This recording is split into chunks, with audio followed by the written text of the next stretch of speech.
Okay, back again.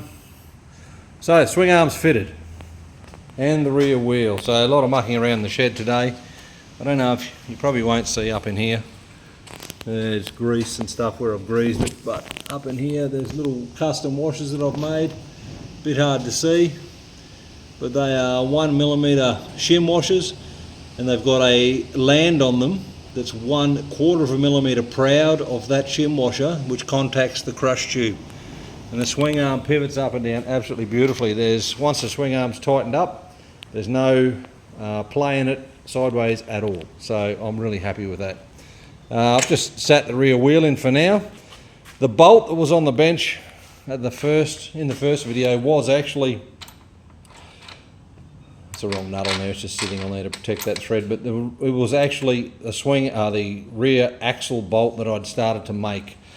So for this application I've used the stock Yamaha swing arm pivot bolt, but in a KLX 250 a custom rear axle bolt needs to be made because the Yamaha swing arm bolt is too thick, so it's too big. So you need to make one up or get one made. So I've done that. I've cut the threads on this end, as you can see. So I'll get a castellated nut the right size, and I'm going to mill something up and weld a nut on this end, and that'll be the swing arm bolt fully sorted. So if I stand back, you can get a bit of an idea of how the bike's going to look. I'm thinking about taking it off. Let me zoom out a bit.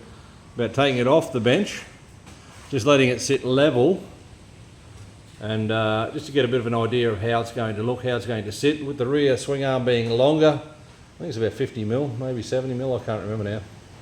I do have a couple extra old swing arms up there that I can measure. There's the old frame up there, which is a bit how you going.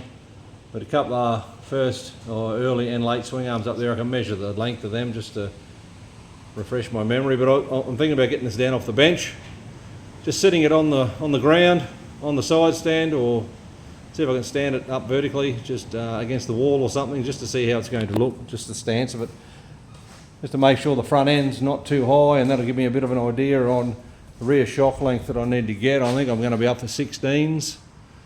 So 400s, maybe 450s. So they're going to be pretty long rear shocks to level it out, but it's going to look really good. And you can see the rear wheel, because of the longer swing arm, the rear wheel hangs out the back of the guard now a fair bit. Like if we look at the vertical line down from this rear guard here, it comes down to about there.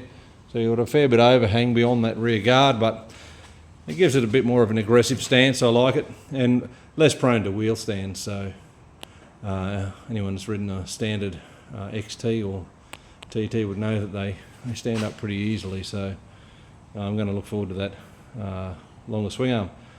So now I've never had an XT of my own. This is my first one. You know, when I was younger, I used to ride people's, work on them and fix them up and whatever, and always wanted one. I had an SR500 for a short time.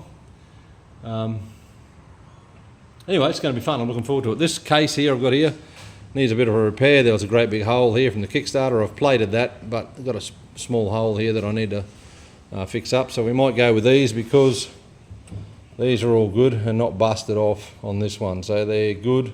Little repair needs to be done just here. Over on the bike, the cases that are on here are good, except for this has been glued on by someone previously, but it needs a repair here as well, as you can see. So all the mounts, and another one down here. So all the mounts for the front cover are busted on this one. So whether I'll try and fix these ones up, if not, I've got another set of cases there which I can rip into. It's got the good carby on it, those that would have seen earlier. So apparently it's got a cam, good carby.